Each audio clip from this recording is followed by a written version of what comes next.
Hi, everyone, and welcome to the Week 1 lecture on paying for college. So, just jumping into it, the first thing we'll talk about is the FAFSA. You'll hear the acronym FAFSA be thrown around a lot. It stands for the Free Application for Federal Student Aid. And so, this is money given to you by the federal government to pay for school. The website for the FAFSA is here on the slide, and note that it ends with .gov. There are scam websites out there for the FAFSA, so if you see like FAFSA.com or something along those lines, that is not the real FAFSA website.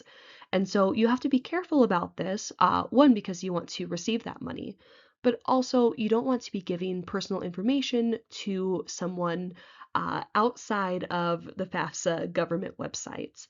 And note that it is free to file the FAFSA. If for whatever reason you are being asked to pay a fee to file, you might be on one of those scam websites. So please use the official website linked here, and then I'll also post a link to this on Canvas. The application for the 2026-2027 school year is open. So if you think you might qualify or want to see if you qualify, you can fill out the FAFSA form, and this will give you funding for the fall and spring semesters coming up. You can use the FAFSA for summer semesters as well.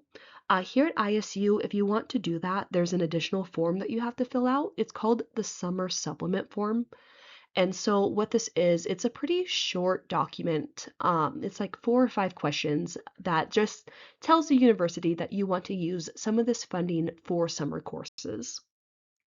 I can post a link to that on Canvas as well, and if you have any questions, you can contact me or the ISU Financial Aid Office. And it's important to note that these funds can run out. It's kind of first come, first serve. So it's best to apply as early as possible for the FAFSA. With that, it's important to talk about the different types of money that you can use for college. One type is a grant, which is like the Pell Grant from the FAFSA. There's other types of grants out there. This is money that you do not have to pay back for school, just free money for college. There are loans, which is money that you do have to pay back with interest, and we'll talk more about that. And then there's work study, where you can get federal funds for schooling through working usually a part-time job on campus. Looking a little bit closer at grants, grants refer to money that you do not have to pay back. And so you can think about this as a gift given to you for your schooling. We will talk about the Pell Grant here, but there are different types of grants through different institutions. Depending on what school you go to, they might have grants for you, or scholarships or things of that nature. Here, we'll talk about the Pell Grant, which is the grant given to you through the FAFSA by the federal government. This grant is based on financial need, and if you have the highest level of need, you're eligible for the maximum amount of money, which is $7,395 for the full school year, so fall and spring semester. You can break this down by semester, which would be $3,697 per semester. Typically, this covers the price of tuition, but if you're living on campus or you're going to a more expensive school, it might not cover everything. So just be aware of that. Be aware of, the cost of living, the cost of tuition, um, all the things that can also add up here. So some students, even if they do receive the full Pell Grants, they still have to work or take out a loan on top of this. And know that the Pell Grant is prorated based on enrollment. And so you're eligible for the full amount of money if you have financial need, but also if you're taking full-time credits. So this is 12 or more credits. If you're taking less than 12 credits, you are not eligible to receive the full amount of money. If you receive 9 credits or you're taking 9 credits, that's a little bit less money from the FAFSA. And then if you are taking 6 credits, that's even less money. So financially, it makes sense to be at 12 or more credits if you are using FAFSA funds. There are summer Pell Grants available, but it's something that you have to file or tell the FAFSA when you are filing it. Just because students typically are only going to school in the fall and spring semesters, and so summer is kind of considered almost like a special circumstance. But there are ways to get money for summer through the FAFSA when you are filing. And then also know that there's a lifetime limit on the Pell Grants. So this is 600%, but to put this in more understandable terms, this is 12 full-time semesters. So if you are taking 12 semesters, full-time credits, getting the full Pell Grants each time, your 13th or 14th semester will not be covered. Essentially, the government is expecting you to graduate within that time period, and they don't want to fund you indefinitely. So, again, at least financially, it makes sense to take full-time credits and try to graduate as soon as possible. There are other grants out there. The second one that I'll talk about is the Federal Supplemental Educational Opportunity Grants. So, long name there, say that one 5 times fast. But what this is that the federal government gives money to different universities to then give to students with financial need. And so ISU is one of these schools that receives this grant funding. And students who are Pell Grant eligible can receive up to $600 per year for their education. And this is just free money given to students who show eligibility. This money can go towards tuition, housing, books, anything that these students might need.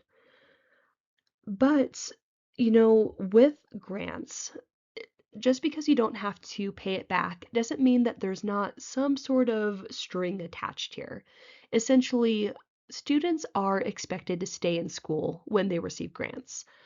So there might be some special circumstances where grants need to be repaid or at least partially repaid. And so most of the time, this means like if you drop out of school mid-semester, you don't just get to keep those funds. You might need to give back the funds that would have been used if you would have stayed in the entire time. Or it might be dropping from full-time credits to part-time credits. So if you are in a class and you're like, I need to drop this class, is it going to put you under 12 credits? If so, you might need to add something really quick and switch that to make sure that you get to keep your grants. Each situation can be a little bit different, so if you do have any questions about this, the Financial Aid Office, which is linked here, is really the best resource for answering questions about your specific situation. With that, let's talk about loans. So, loans refer to money that you do have to pay back. And there's different types of loans out there. There's three you need to know for this lecture, and then we'll talk about loans for things other than schooling later on. For schooling, we have federal direct subsidized loans, federal direct unsubsidized loans, and parent direct plus loans. And each of these are a little bit different. So the subsidized loans, the one here on the far left, these refer to loans given to you by the federal government, and they have a 5.5% interest rate, which means that for whatever amount you take out, there is a 5.5% additional amount of money that you have to pay back. And so that's how loan companies make their money, is with that interest rate. And with these subsidized loans, interest is subsidized by the federal government while you're enrolled in school at least half time. So if you are taking at least 6 credits each semester and going to school, the government is paying that interest rate for you. You are not paying any interest until you graduate or you stop going to school, and then that interest rate kicks in. This is different than the federal direct unsubsidized loan, which has the same interest rates, But the difference is that when it's unsubsidized, that interest rate kicks in immediately. So you take out money for a semester, the very first day you take out that loan, you're already building interest. So more money that you have to pay back in the long run. And so I'm not a financial advisor, but you might consider whether or not it's worth taking out a subsidized loan or an unsubsidized loan based on what's offered to you if you file the FAFSA. The third type of loan is a parent or direct plus loan, which is a little bit different. These loans are typically taken out by parents, as the name suggests, like on behalf of their student to help them pay for college, or they're taken out by graduate students who no longer qualify for the other federal loans. These loans have a greater interest rate, typically 8.05%, and there's an additional application required through financial aid, through that financial aid website, to be able to take this out.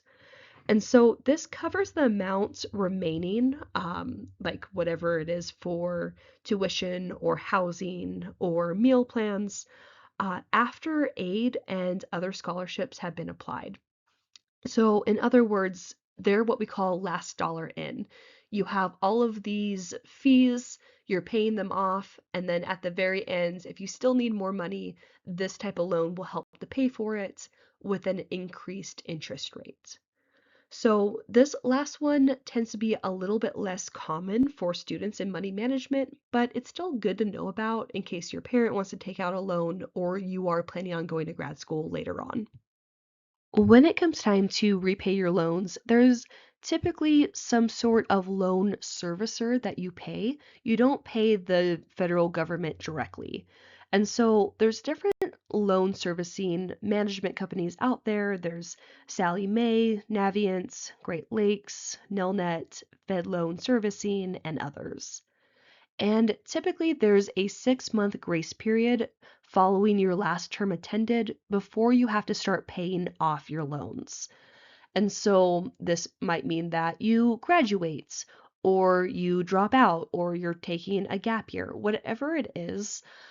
There's typically 6 months from your last term attended until you have to start repaying that loan.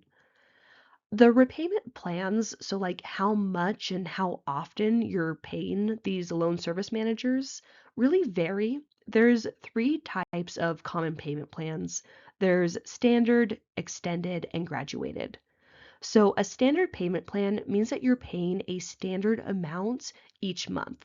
So maybe you're paying $200 every single month on these loans until they're paid off. There's extended, which means that you're paying it over a greater amount of time. But because you're paying over a greater amount of time, that loan payment is usually smaller. While that can sound nice and it can be really helpful if you're struggling to, say, find a job outside of college, you have to be aware of the interest rate. So if you're paying a high amount of interest every single year and then you're taking longer to pay off that loan, sometimes you are paying more in the long run because of this. And then we have a graduated payment method, which means that every month or say every 6 months, your payment goes up. So you might start off paying $100 a month, and then after 6 months, you pay $200 a month, and then after that, it's 300 and so on. And so the idea here being that after you graduate from college, you get a job, you start working your way up the ranks, you start earning more income, and therefore you can pay larger sums of money to repay off your loans. There are also income-based plans. These have become more common since COVID, and it's what it sounds like. It's based off of your income. So how much can you afford to pay?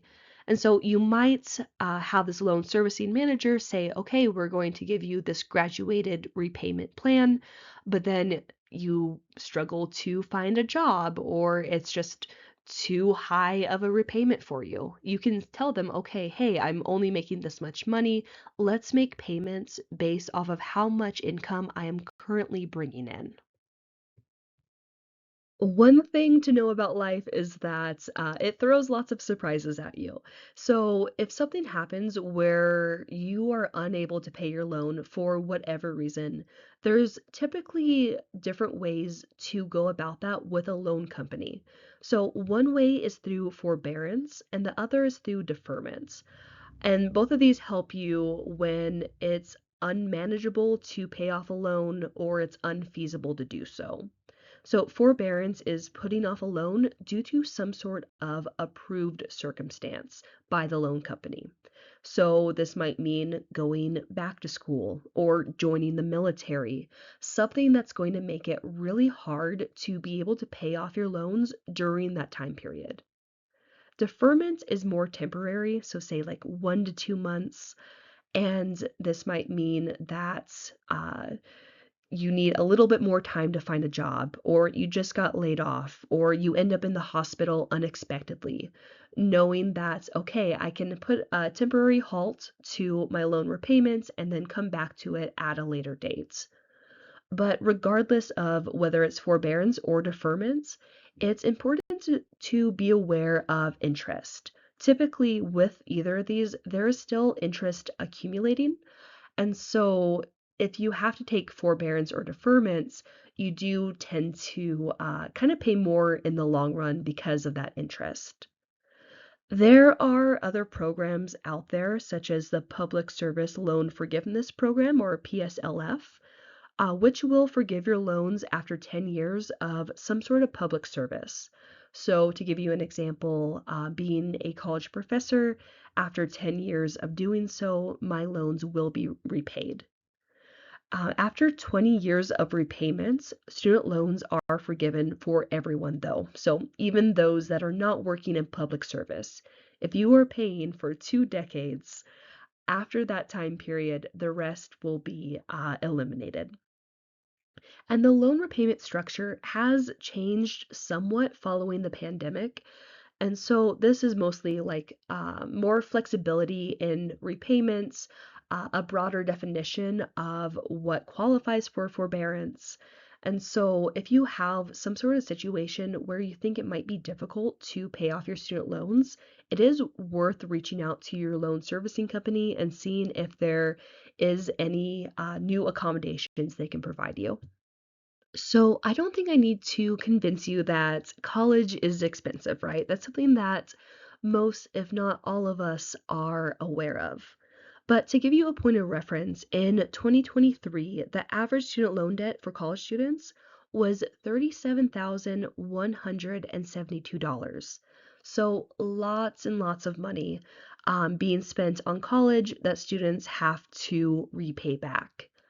But to compare that to ISU, the median total debt after graduation for students here at this university is only $20,039. I say only just because it is significantly less than the national average. I'm not saying that this is not a lot of money to pay back because it is, but it is still significantly lower. And so you can see from these stats and the websites posted below, the typical monthly loan payment for ISU students is about $212 per month, and about 37% of our students are receiving some sort of federal loan. And so, thinking about how much college costs students, I think it's important to identify why students want to go to school. For a lot of people, it's to get a good paying job in the future. Hopefully, a job that pays high enough that you can pay off these loans relatively easy. But it's important to note that regardless of whether or not you graduate, you are paying off these loans. And so it's important that once you start college and once you start taking out money for college, that you finish. Because even if you don't graduate, you are still repaying these loans. And so it makes the most sense financially, with the financial return, that if you graduate, get a good job, you'll be able to repay it off, and that loan will be worth it. Jumping into work study, this is money that you earn and do not have to pay back through working a job on campus. And work study is awarded to students as part of their financial aid package through the FAFSA. And so with that, it's needs-based. Typically, it's given to students with high financial need. The amount given for work study does vary a little bit, but typically it's about $1,300 per semester or $2,600 per year. And so that sounds great, but if you do the math, it does equate to a little under minimum wage. So just something to be aware of. So students can get jobs off campus without work study and make more money. But there are benefits of having work study. Part of it is through having work experience and resume building specifically for your major. Maybe you get to tutor in your subject, or I know someone who was a theater major that got to work in the box office of the theater and put that on their resume, which helped them to get jobs in the future. A lot of these jobs are lower labor, so maybe it's just answering phones or checking people in, which gives more time for schoolwork to be completed on the job. So that's something that a lot of other off-campus jobs would be unable to provide. And then with that, with it being a campus job, they're going to understand that you're in school. And so they are likely to be more flexible than a regular job. If you need to change your schedule to take an exam or manage finals, whatever it is, typically you can just tell your supervisor and they'll understand because it is a campus position. So that flexibility can be particularly important for students. And then there's scholarships. Scholarships are very similar to grants in that it's money you do not have to pay back. Scholarships are both merit-based and needs-based. So merit-based, that might mean that you have a specific GPA requirement that you meet to receive those funds. It might mean a writing competition, and whoever writes the best paper receives those funds. It might be different majors or organizations. And then the needs-based part is the financial need. So a lot of the time, it's people who are struggling to pay for college, who have high financial need, and write an essay about why they need that money and how beneficial it will be for them. And so there are different scholarships out there. One that you should know about is the Idaho Opportunity Scholarship. This is $3,500 for 4 years of college, and you need at least a 2.7 high school GPA from an Idaho high school to apply. So if you graduated here in Idaho, this is a scholarship worth looking into if you haven't applied already. And then ISU does have a specific scholarship website just for the university. It's called the Bengal Online Scholarship System, or BOSS, which I'll post to Canvas. And with this, you just fill out a personal profile, and then you can see all of the internal scholarships for the university. So maybe scholarships are being awarded for your specific program or for students interested in this very specific club or event on campus. You can apply for those. And then through the BOSS website, there's also external scholarships, so other scholarships in the community or in the state that you might qualify for. And know that scholarships can be in kind of unexpected places. So check out churches, employers or your parents' employers, local organizations, national organizations, hobbies. There's a lot of very specific scholarships for different types of involvements. So, to give you an example, I received a scholarship for being a single mother in graduate school in experimental psychology specifically. And so the more specific the scholarship is, the less competition there is and the better chance you have of getting it. So definitely try to check those out. So say you've received scholarships and grants and work study, but you still owe money. ISU does offer payment plans. To set up a payment plan, you just go to the TouchNet card on the My ISU page, and then from there, it'll lead you through to setting up a payment plan. It is $30 to start the plan, so be aware of that fee.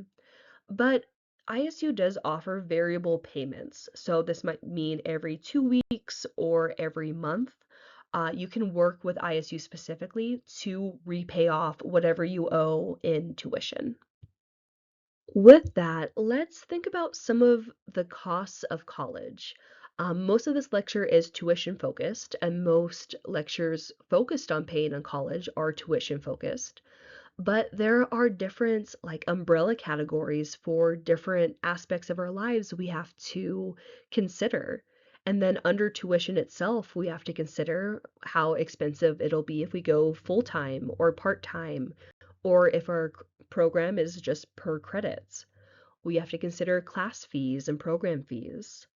For books and supplies, we have to consider if we have to buy a laptop or office materials or any program-specific tools.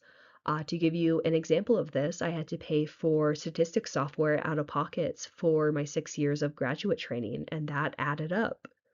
With housing, students can save a lot of money if they live locally and can live with their parents, but that's not everyone's situation, right? So, is it cheaper to stay on campus or off campus?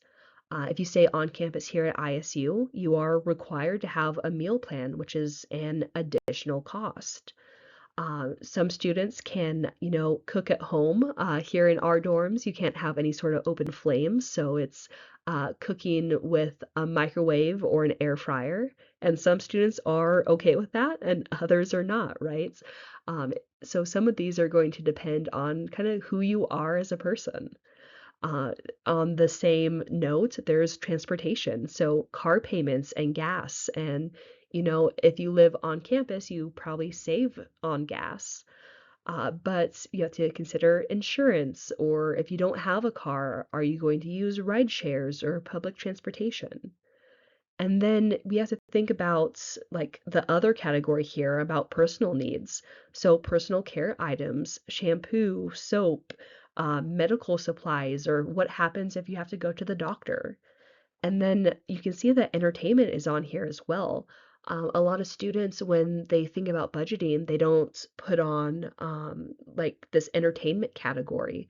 You don't need to suffer just because you're in school, and you deserve to have some money set aside to do fun things and to make college enjoyable for you. And so we'll talk about this in budgeting later, but these are all considerations for paying for college. So, with that, just talking about a couple of resources or things you can do now. So, if you are interested in financial aid information or want to reach out to financial aid, I recommend going to the My ISU website and then clicking on the financial aid or the finance card. And so, if that's not on your homepage, you can just search it in the search bar and it should come up. And then consider paying off student loans now if you have them. So, since you're in school, you can save money on subsidized student loans by paying them off now if you are in a position to do so. And that could be, just giving $10, $20 a month while you're in school. So by the time you're out of school and the interest starts to kick in, you end up owing less in the long run. And so, with that, that is a lecture on paying for college. I know that that's a lot of information. If you have any questions about this or anything specifically you want to know about, please let me know. I'd be happy to answer your questions. And with that, have a great rest of your day.